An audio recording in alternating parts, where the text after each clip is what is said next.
ഞാനിപ്പോ പറഞ്ഞു കഴിഞ്ഞുണ്ട്, ഇത്ര വോട്ട് കിട്ടുന്ന ആളെ നമുക്ക് തീരെ തള്ളാൻ പറ്റും. തള്ളുവോ കൊള്ളുവോ എന്നോ ആലോചിച്ച് ചെയ്യും.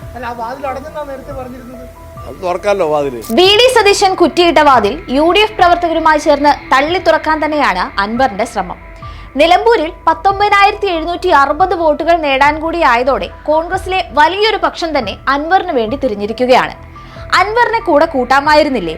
ഞങ്ങൾ അന്നേ പറഞ്ഞതാണ് അൻവറിനെ കൂടെ കൂട്ടാമെന്ന്. കോൺഗ്രസിലെ ഒരു വിഭാഗം ഈ അഭിപ്രായക്കാരാണ്. ഈ അഭിപ്രായമുണ്ടെന്ന് മാത്രമല്ല, അതിന് കാരണക്കാരനായ പ്രതിപക്ഷ നേതാവ് VD സതീശനെതിരെ വാളെടുത്തിട്ടുമുണ്ട്. രമേശ് ചെന്നിത്തലയും KPCC പ്രസിഡന്റ് സണ്ണി ജോസഫും അടക്കമുള്ളവരാണ് സതീശനെതിരെ ശബ്ദമുയർത്തിയിരിക്കുന്നത്. തെരഞ്ഞെടുപ്പിൽ കരുത്തു കാട്ടിക്കൊണ്ട് മുന്നണികളെയെല്ലാം അൻവർ ഞെട്ടിച്ചു.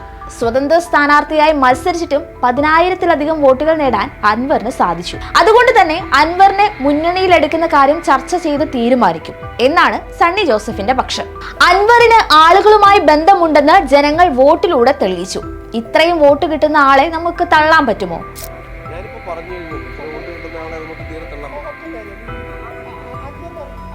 തള്ളുവോ കൊള്ളുവോ എന്നോ ആലോചിച്ച് ചെയ്യും. ഞാൻ ഒറ്റയ്ക്ക് തീരുമാനിക്കേണ്ടതല്ല. We will discuss and decide. ചർച്ച ചെയ്യും. രാഷ്ട്രീയല്ലേ ചർച്ച ചെയ്തിരിക്കുന്നത്. തുറക്കാമല്ലോ വാതില്. തള്ളുമോ കൊള്ളുമോ എന്ന് ആലോചിച്ച് ചെയ്യുമെന്നാണ് സണ്ണി ജോസഫ് പറയുന്നത്. വാതിൽ അടഞ്ഞെന്നായിരുന്നല്ലോ നേരത്തെ പറഞ്ഞിരുന്നത് എന്ന മാധ്യമപ്രവർത്തകരുടെ ചോദ്യത്തിന് വാതിൽ പണിയുന്നവർ താക്കോൽ വെക്കുന്നത് എന്തിനാണ്? വേണമെങ്കിൽ അടയ്ക്കാം, വേണമെങ്കിൽ തുറക്കാം എന്നാണ്. മൊത്തത്തിൽ അനക്കമില്ലാതിരുന്ന നേതാക്കളെല്ലാം അൻവറിനു വേണ്ടി പത്തി ഉയർത്തിയിരിക്കുകയാണ്. വാക്കാൽ അൻവറിനൊപ്പം നിൽക്കുന്നുവെന്നത് മാത്രമല്ല, VD സതീശനെ തള്ളുകയുമാണ്. തെരഞ്ഞെടുപ്പ് രംഗത്ത് മുതിർന്ന നേതാക്കളെ കേട്ടില്ല. പ്രകോപനപരമായ പ്രസ്താവനകൾ തുടരെ നടത്തി UDFനെ വെട്ടിലാക്കി. ജമാഅത്തെ ഇസ്ലാമി കൂട്ടുകെട്ടിലെ പ്രതികരണം അതിരുകടന്നു എന്നിവയിലൊക്കെയാണ് ലീഗ് നേതൃത്വത്തിന് സതീശനെതിരെ രോഷമുള്ളത്. കോൺഗ്രസിലെ അസ്വാരസ്യങ്ങൾക്കിടയിൽ വിജയത്തിന്റെ വഴിയൊരുക്കിയത് ഞങ്ങളാണെന്ന അവകാശവാദവും ലീഗ് മുന്നോട്ട് വയ്ക്കുന്നുണ്ട്. ഇതിന്റെ സമ്മർദ്ദവും ഭാവിയിൽ കോൺഗ്രസ് അനുഭവിക്കേണ്ടി വരും. അൻവറിനെ കൂടെ കൂട്ടണമെന്ന നിലപാട് ഉടൻ ലീഗ് UDF യോഗത്തിൽ മുന്നോട്ട് വെക്കുമെന്നാണ് വിവരം.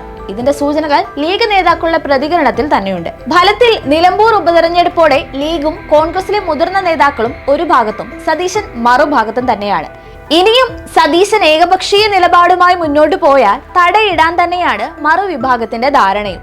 അൻവർ വിഷയത്തിൽ UDFിൽ വ്യത്യസ്ത അഭിപ്രായമില്ലെന്ന് പറഞ്ഞ് VD സതീശന്റെ പരാമർശത്തിന് ആരും പിന്തുണ നൽകിയിരുന്നില്ലെന്നതാണ് ഇപ്പോൾ വ്യക്തമാകുന്നത്. അൻവർ വിഷയത്തിൽ സതീശൻ കാണിക്കുന്നത് അനാവശ്യ വാശിയാണെന്നും ലീഗിന്റെ ആരോപണം ഉണ്ടായിരുന്നതാണ്.